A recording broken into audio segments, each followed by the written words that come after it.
Panas banget. Tungku penyulingan tiner yang berada di kawasan Semper, Cilincing, Jakarta Utara terbakar dan meledak. Sejumlah warga merekam detik-detik ledakan yang diakibatkan dari kebakaran tersebut.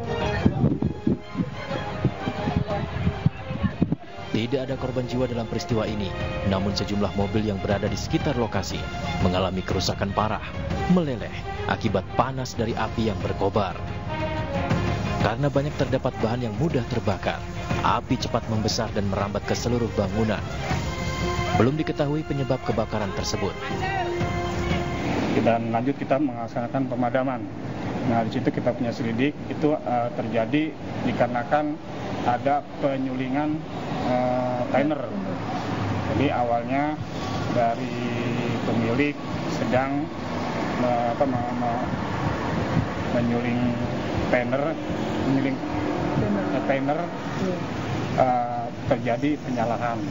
Jadi penyalahan dan langsung api membesar. Dan itu sudah diupayakan oleh warga untuk pemadaman dengan menggunakan APAR. Namun pemadaman itu gagal. Api baru bisa dipadamkan setelah 6 unit mobil pemadam kebakaran dikerahkan ke lokasi kejadian. Saat ini kasus ditangani Polsek Cilincing, Jakarta Utara. Dari Jakarta, Sofyan Firdaus, iNews melaporkan.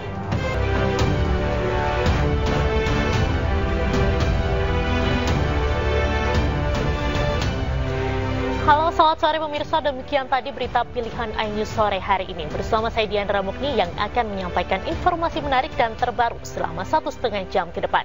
iNews sore kami awali dengan informasi hari ini stasiun Pasar Senen di Jakarta dipadati calon penumpang. Puluhan ribu orang berangkat liburan ke berbagai wilayah.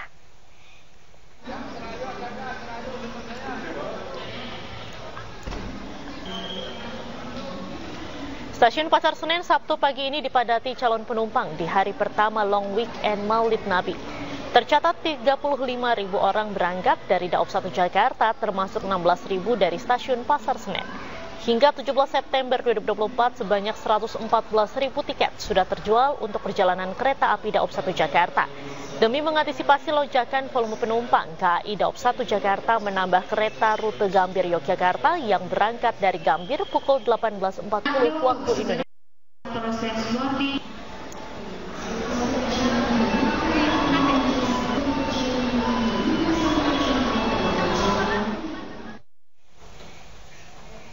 Sementara itu, momen libur panjang akhir pekan dimanfaatkan warga untuk berwisata di sejumlah tempat wisata di Jakarta. Di kawasan wisata Ragunan dan Ancol terpantau ramai pengunjung sejak pagi tadi. Taman Marga Satwa Ragunan masih menjadi tempat wisata andalan warga Jakarta dan sekitarnya untuk berlibur. Pada momen libur panjang akhir pekan ini, jumlah pengunjung cenderung meningkat jika dibandingkan pada akhir pekan biasanya. Pada pukul 10 pagi saja sudah ada lebih dari 6.000 pengunjung yang datang.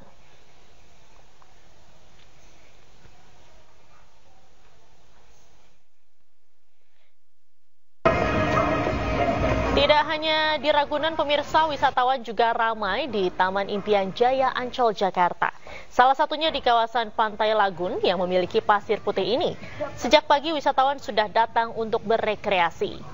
Beragam aktivitas dapat dilakukan di Pantai Ancol, antara lain bermain pasir atau bermain air, menaiki wahana air, atau hanya sekedar duduk santai menikmati keindahan pantai.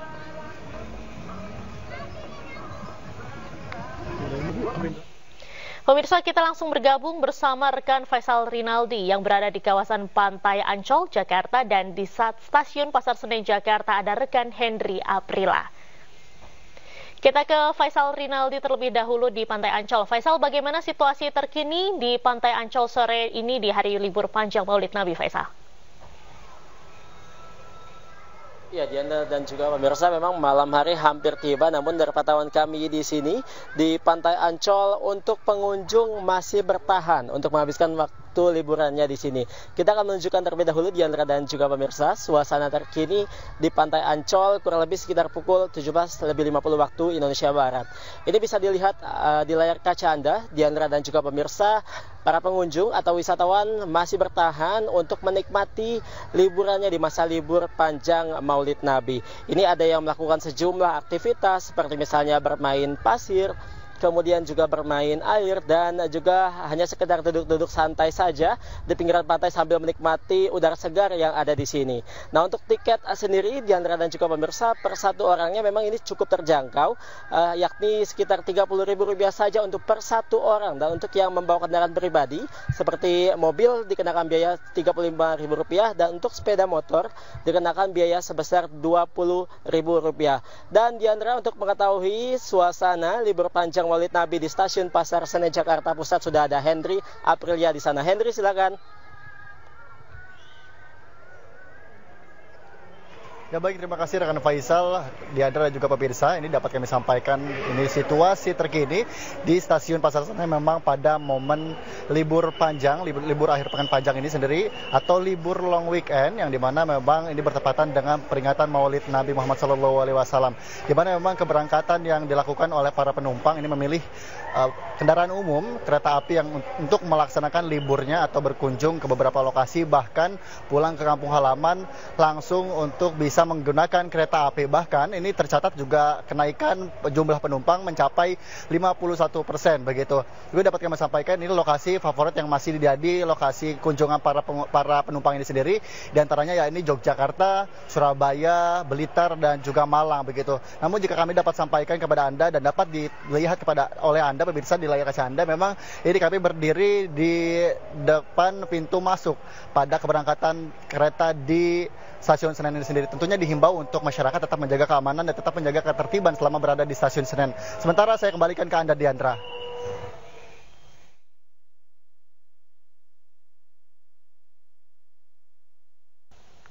Pemirsa, kita beralih ke informasi lainnya. Bakal calon gubernur Jakarta Pramono Anung berencana menemui semua mantan gubernur Jakarta termasuk Presiden Joko Widodo.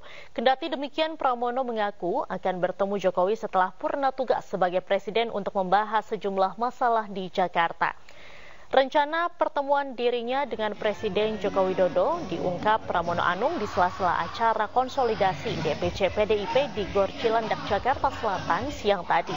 Pertemuan tersebut diagendakan setelah Jokowi purna tugas sebagai presiden pada 20 Oktober mendatang. Selain dengan Jokowi, Pramono dalam waktu dekat juga akan menemui Basuki Cahayapurnama atau Ahok serta Anies Baswedan.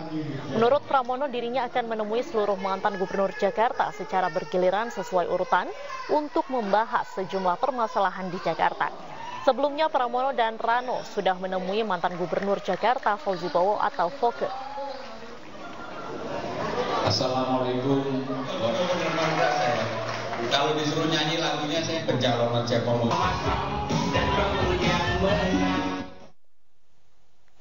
Pemirsa, surat pengunduran diri Pramono Anung sebagai Sekretaris Kabinet hingga kini belum ditandatangani oleh Presiden Joko Widodo. Pramono menyebut kepres pemberhentiannya sebagai Seskap baru akan ditandatangani usai dirinya ditetapkan sebagai calon gubernur pada 22 September mendatang. Sekretaris Kabinet sekaligus bakal calon gubernur Jakarta, Pramono Anung mengatakan dirinya masih menunggu proses pengunduran dirinya. Meski telah mengajukan pengunduran diri sejak tanggal 2 September lalu, hingga saat ini ia masih menunggu kelanjutan dari Presiden Joko Widodo. Pramono mengaku pengunduran dirinya masih diproses karena ia belum ditetapkan sebagai calon gubernur. Ia juga mengatakan kemungkinan proses pengunduran diri akan segera diproses dan ditandatangani jika ia telah ditetapkan sebagai calon gubernur Jakarta.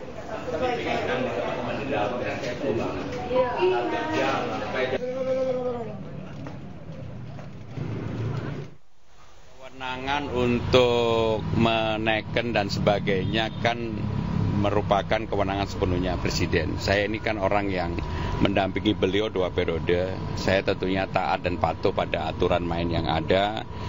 Dan saya tanggal 22 September nanti insya Allah akan ditetapkan sebagai calon gubernur. Saya sudah sampaikan kepada beliau kemarin memang di KN, sidang kabinet paripurna kan saya masih yang menyiapkan. Tetapi kalau nanti saya sudah menjadi calon gubernur, saya yakin beliau akan mempertimbangkan untuk memberikan izin menandatangani kepres pemberhentian saya.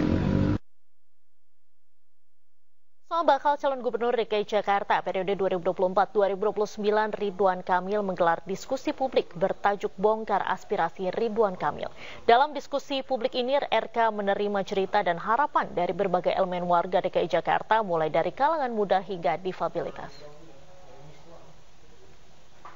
Jelang Pilkada serentak 2024 yang akan digelar pada November mendatang, sejumlah bakal calon gubernur mulai gencar melakukan sosialisasi. Bakal calon gubernur DKI Jakarta periode 2024-2029, Ridwan Kamil melakukan diskusi publik bertajuk Bongkar Aspirasi Ridwan Kamil guna memperkenalkan diri sekaligus menampung suara dan harapan warga DKI Jakarta. Membahas berbagai isu mulai dari penanggulangan kemacetan di Jakarta, penghijauan hingga kota yang ramah disabilitas, RK menyebutkan cara ini adalah bentuk komitmen untuk mendekatkan diri dengan warga DKI Jakarta. Itu ada di media sosial, ada yang sifatnya diskusi kayak town hall meeting seperti ini, dan belusukan juga dilakukan semata-mata karena saya tahu diri, saya masih orang baru, sehingga memperkenalkan diri dan menyerap aspirasi. Ada yang dibacakan tadi lewat sosial media, ada yang bertanya langsung. Pemirsa, gugatan sengketa Pilkada Kendal dengan pemohon paslon Diko Ganinduto dan Ali Nurdin ditolak Bawaslu Kendal. Pembacaan putusan Bawaslu menolak permohonan dari pemohon dalam musyawarah terbuka di kantor sentra Gakumdu Kendal. Dalam putusan yang dibacakan Ketua Majelis yang juga Ketua Bawaslu, Hefi Indah Oktaria, Bawaslu menolak permohonan berdasarkan fakta-fakta persidangan dan sesuai dengan perundang-undangan yang berlaku. Namun apabila pemohon keberatan dengan putusan hari ini, masih ada upaya hukum untuk mengajukan gugatan di PT UN 3 hari sejak putusan dibacakan.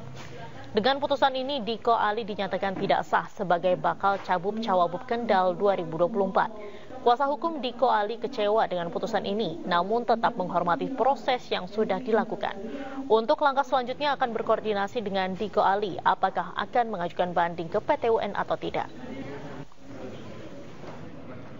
Bawaslu menolak permohonan pemohon berdasarkan fakta-fakta persidangan yang sudah tersaji dalam persidangan dan sesuai dengan peraturan perundang-undangan yang berlaku. Tentunya teman-teman juga sudah melihat dan mengikuti proses dari awal sampai akhir. Kita juga menyiarkan secara langsung live streaming proses seluruh persidangan dari awal sampai akhir. Untuk pemohon sendiri ada hak untuk pemohon sendiri berikutnya. Ya, pemohon masih apabila keberatan dengan putusan hari ini, pemohon masih mempunyai upaya hukum untuk mengajukan gugatan sengketa di PT TUN 3 hari sejak putusan dibacakan. Kami kecewa ya dengan putusan Bawaslu pada hari ini, tapi selain juga menghormati kan proses hukum, dan proses hukum juga memberi ruang kepada pemohon untuk menyikapi lebih lanjut. Sampaikan majelis tadi bahwa pemohon punya hak untuk mengajukan banding ke Pengadilan Tinggi Tata Usaha Negara. Ini akan kami sampaikan terlebih dahulu kepada Mas Diko dan Pak Ali Nurdin apa yang menjadi hak-haknya berikutnya, dan nanti akan kami informasikan kepada Ibu dan Bapak sekalian apakah banding atau tidak. Tapi kita punya hak untuk menyatakan banding karena kita tidak puas dan keberatan dengan pertimbangan majelis. Anda kembali di Anyus Sore, pemirsa. Lembaga Indo Digital Volunteer melamporkan situs atau website gerindra.org ke Polda Metro Jaya. Situs gerindra.org dilaporkan karena diduga memuat berita yang bernarasi adu domba. Indo Digital Volunteer mendatangi SPKT Polda Metro Jaya untuk melaporkan situs atau website gerindra.org siang tadi. Laporan dibuat oleh ketuanya langsung, Antoni Leong. Situs gerindra.org diduga melanggar Undang-Undang ITE lantaran memuat berita yang berisi narasi adu domba. Menkominfo sendiri telah memblokir situs tersebut pada hari ini sehingga tidak bisa lagi diakses masyarakat.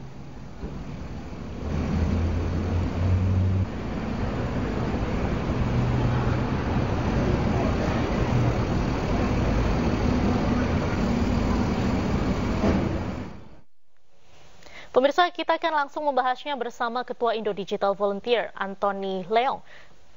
Selamat sore, Pak Antony. Sore, Mbak Diandra. Salam hormat. Salam hormat, Bapak. Pak, tadi kan Anda sudah melayangkan laporan ke Polda Metro Jaya. Apa sebetulnya latar belakang atau alasan utama dilakukannya pelaporan terhadap situs gerindra.org ini, Pak? Kami dari Indo Digital Volunteer, makasih Mbak Diandra, kami telah melaporkan dan melakukan pengaduan kepada Kapolda Metro dan memberikan clue kepada pihak kepolisian untuk situs palsu yang menamakan gerindra.org. Dan kami sudah konfirmasi kepada beberapa elit Partai Gerindra bahwa website resmi Partai Gerindra itu gerindra.id, sementara gerindra.org adalah bukan situs resmi. Kami melihat ada pihak yang sengaja untuk melakukan adu domba, melakukan narasi memecah belah, dan merusak hubungan yang sangat harmonis antara Pak Prabowo dan Jokowi. Jadi kami sangat menyayangkan hal itu. Kami harapkan pada transisi kepemimpinan semuanya berjalan dengan baik, tidak ada oknum yang harusnya bisa memecah belah hubungan yang sangat baik ini. Harusnya yang dilakukan di media sosial adalah hal-hal yang positif, bagaimana kita manfaatkan media sosial dengan mengkawal program-program Pak Prabowo dan Mas Gibran. Dan tentunya kami sebagai lembaga yang memperhatikan isu media sosial ini sangat prihatin terhadap konten yang dilakukan oleh gerindra.org. Baik, kemudian apa saja Pak dasar hukum dari pelaporan ini, lalu bukti mungkin apa saja yang Anda sertakan untuk membuktikan bahwa situs gerindra.org ini merupakan situs palsu? Kami sudah men-screenshot beberapa postingan gerindra.org yang isinya ingin memecah belah hubungan Pak Prabowo dan Mas Gibran. Dan tentunya saya lihat gerindra.org ternyata sudah didaftarkan dari 1 Februari 2023. Harapannya ini menjadi early warning atau menjadi peringatan kepada teman-teman pengguna media sosial, kepada teman-teman praktisi di bidang digital untuk tidak menghalalkan black campaign, tidak menghalalkan isu hoax dan sebagainya. Kita harapkan bagaimana media sosial ini bisa menjadi sarana untuk menyatukan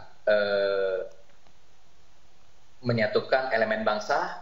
Kita harapkan bagaimana pimpinan negara kita saat ini bisa bersatu padu membangun bangsa Indonesia. Kita harapkan transisi kepemimpinan bisa berjalan smooth dengan baik, karena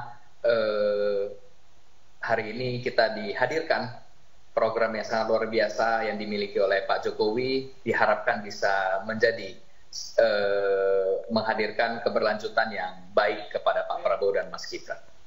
Baik, Pak Antony, kalau misalnya kita lihat kembali ke situsnya sendiri, apakah sudah ada petunjuk sosok pembuat website ini siapa? Kami nggak bisa mendetailkan di sini, tapi kami melihat bahwa situs ini sengaja dibuat untuk memecah belah, untuk mengadu domba, untuk merusak hubungan antara Pak Prabowo dan Pak Jokowi yang harusnya dan mengatasnamakan Gerindra. Jadi kayak seakan-akan membuat framing bahwa Gerindra juga turut serta membuat isu-isu yang memecah belah ini. Dan kita lihat bahwa ini punya grand design yang sengaja dari oknum untuk memecah belah hubungan yang telah terjadi, dan kita sudah membuat analisa kajian kepada pihak kepolisian, dan hari ini kami diterima dan sudah berkonsultasi tadi. Mudah-mudahan minggu depan ada progres yang baik terhadap pelaporan kita hari ini. Baik, dari Indo Digital Volunteer sendiri sejauh ini apakah sudah berkoordinasi terkait dengan pelaporan ini dengan Gerindra, Partai Gerindra sendiri, Pak Antony? Kami hari ini mewakili inisiatif dari teman-teman dari Indo Digital Volunteer yang concern terhadap media sosial, dan untuk koordinasi non-formal ada, hanya saja kami lebih kepada mewakili civil society.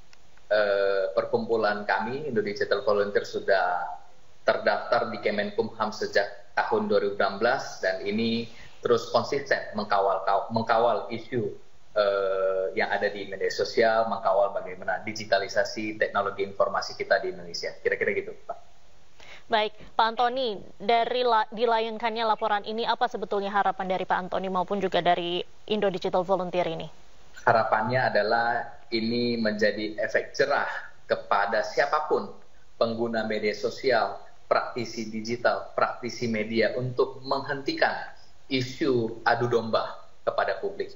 Kita tahu semuanya hari ini bergotong royong untuk menjadi bagian dan mengkawal pemerintahan Pak Prabowo dan Mas Gibran. Kita tidak harapkan hanya segelintir isu itu bisa memecah belah ataupun mengadu domba hubungan yang sangat harmonis. Kita lihat hari ini bukan hanya partai pendukung yang sudah memberikan dukungan kepada Pak Prabowo dan Mas Gibran, tapi hari ini berbagai dinamika sudah terjadi.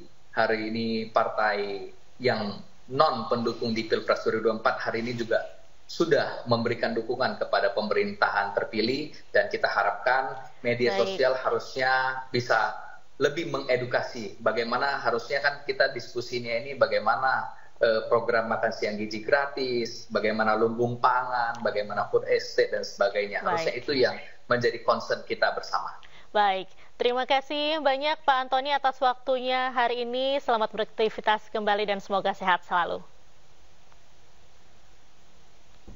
Ya, pemirsa, kita beralih ke informasi lainnya. 1 bulan jelang pelantikan Presiden terpilih Prabowo Subianto belum secara eksplisit mengumumkan susunan kabinetnya. Namun muncul wacana Prabowo ingin menterinya berasal dari kalangan profesional yang disebut Zakon Kabinet.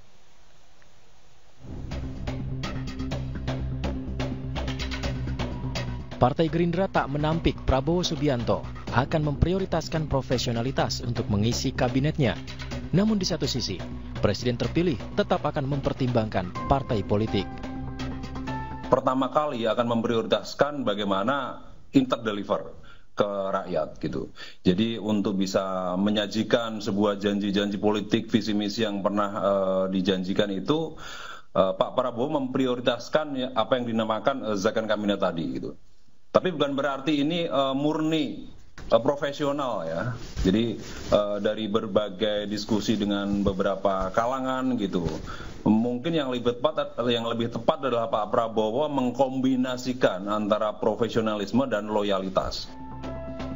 Zakon politik dianggap tak bisa diterapkan secara maksimal karena secara historis dan realitanya pemerintahan membutuhkan dukungan dari partai politik. Zakon kabinet secara historis itu tidak berusia panjang karena melupakan realitas politik, bahwa partai politik adalah mereka atau institusi yang memiliki kekuatan formal untuk mengelola kekuasaan. Nah, artinya kalau kita merujuk pada pengalaman historis itu, mau tidak mau seprofesional apapun kabinet yang dibentuk, kalau tidak mendapatkan dukungan politik itu akan sulit. Diketahui sebelumnya jelang dilantik pada bulan Oktober 2024, hingga kini nama-nama yang akan mengisi posisi di kabinet Prabowo Gibran semakin kencang dihembuskan. Meski belum ada nama pasti yang disebut, namun Prabowo ingin membentuk kabinet Zakon atau kabinet kerja yang sebagian besar diisi oleh profesional di bidangnya. Pak Prabowo ingin ini adalah sebuah pemerintahan Zakon kabinet, di mana yang duduk adalah orang-orang yang ahli di bidangnya, meskipun yang bersangkutan berasal atau diusulkan dari partai politik, sehingga tidak kehilangan relevansinya di jabatan yang diduduki, karena yang bersangkutan memiliki keahlian dari jabatan yang disandang. Meski pembentukan kabinet menjadi hak prerogatif Presiden, partai politik pengusung tetap berhak mengusulkan nama. Yang pertama, untuk penyusunan kabinet adalah hak prerogatif Presiden terpilih. Jadi kalau kita ini jangan bertindak atau berkomentar melampaui batas kewenangan. Serahkan semuanya kepada Pak Presiden terpilih, Pak Prabowo. Mau berapa jumlahnya kita lihat aja. Dan saya yakinkan bahwa pasti Pak Prabowo akan mempertimbangkan secara matang dan akan sesuai dengan peraturan perundang-undangan.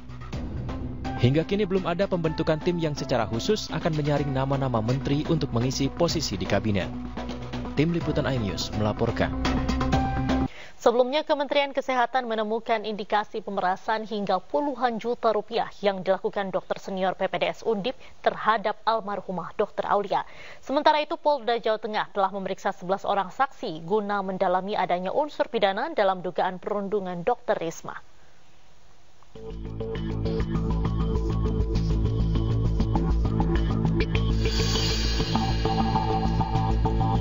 Kementerian Kesehatan mengungkap dugaan pemerasan oleh senior PPDS Fakultas Kedokteran Universitas Diponegoro terhadap Dr. Aulia Risma Lestari. Permintaan uang berkisar antara 20 hingga 40 juta rupiah per bulan. Hasil investigasi Kemenkes ini telah diterima Polda Jawa Tengah untuk diperiksa lebih lanjut.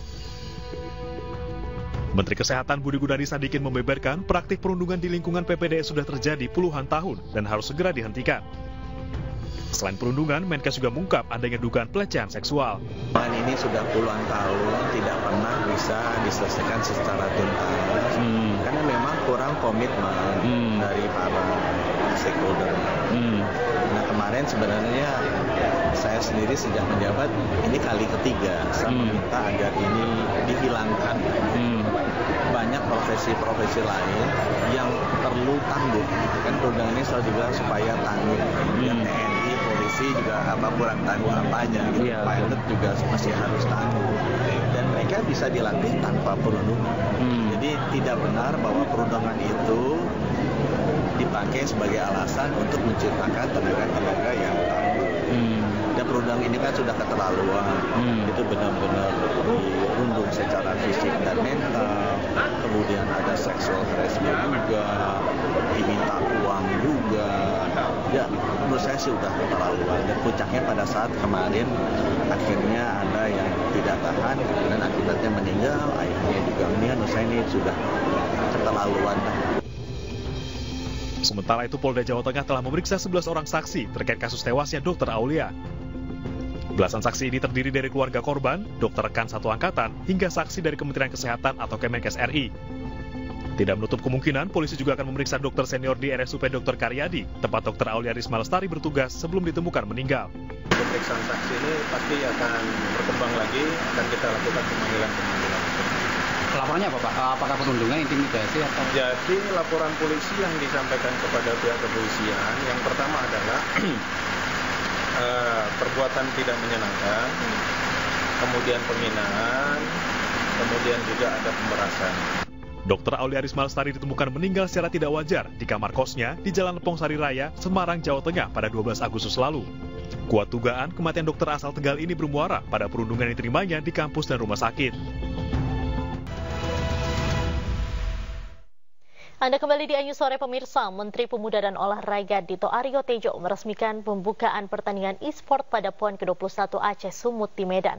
Sejak awal dipertandingkan dalam gelaran PON terjadi peningkatan peminat terhadap e-sport lokal.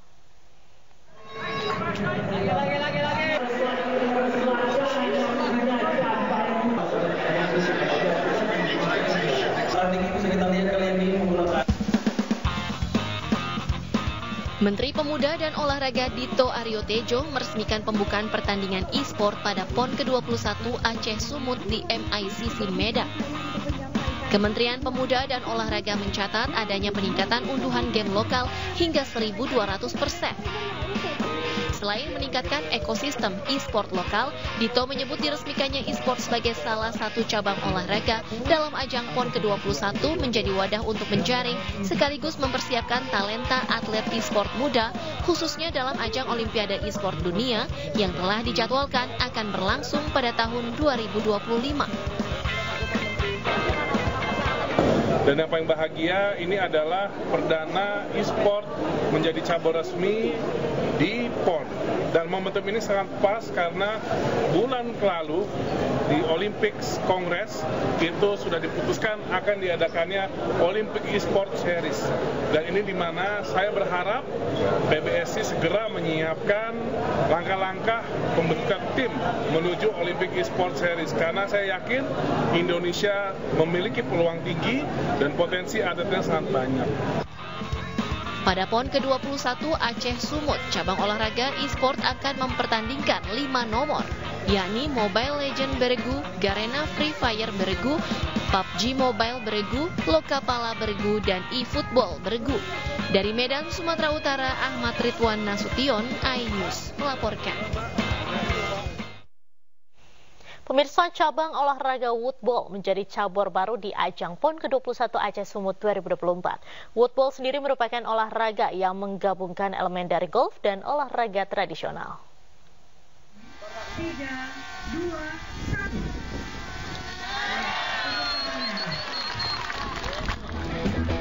1. Cabang olahraga woodball menjadi cabang olahraga baru di ajang PON ke-21 Aceh Sumatera Utara 2024.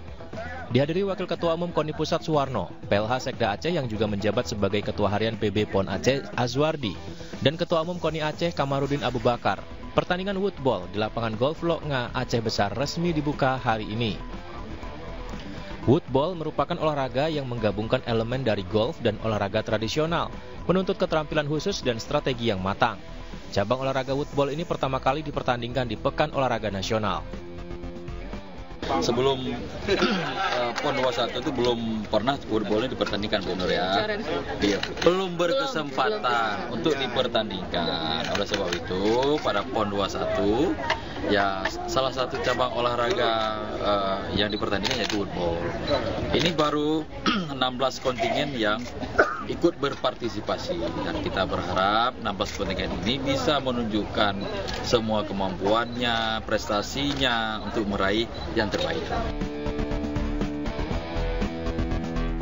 16 provinsi ikut serta dalam kompetisi ini. 7 medali diperebutkan terdiri dari 3 medali kategori putra, 3 medali putri, dan 1 medali kategori campuran. Dari Banda Aceh, Syukri Sarifudin, iNews melaporkan.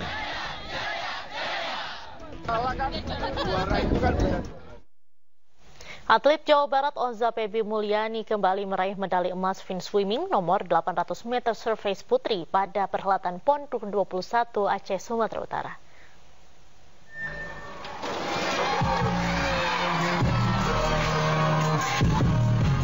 Atlet selam kolam Jawa Barat Oza Pebi Mulyani berhasil meraih medali emas di nomor 800 meter surface putri dengan mencatat waktu tercepat 7 menit 28,69 detik pada Pekan Olahraga Nasional ke-21 Aceh Sumatera Utara di kolam renang Tirta Raya Banda Aceh, Provinsi Aceh. Atlet selam kolam Oza Pebi Mulyani mengungkapkan rasa syukur dan kebanggaannya atas kemenangan tersebut. Ia berharap prestasinya bisa meningkat di ajang SEA Games tahun depan, namun masih menunggu kepastian apakah cabur fin swimming akan dipertandingkan di sana. Yang jelas, raihan emas di PON Aceh Sumatera Utara ini menjadi pelepas dahaga setelah sebelumnya di PON ke-20 Papua, Oza hanya meraih 2 perak. Waktu PON ke Papua 2 perak, sekarang mungkin ada peningkatan, syukurlah rezeki dari Allah, aku bisa dapat 1 emas 1 perak. Insya Allah di SEA Games selanjutnya tahun depan nggak ada atau enggak, karena posisi itu belum tentu ada di Thailand, karena tuan rumah tahun depan Thailand, jadi belum tentu ada nomor aku long depan, jadi masih agak sama-sama ada sedikit apa gitu. Selain meraih emas di nomor 800 meter surface, dirinya juga meraih medali perak pada nomor 400 meter surface dengan catatan waktu 3 menit 31,15 detik. Dari Banda Aceh, Syukri Sarifudin, iNews melaporkan.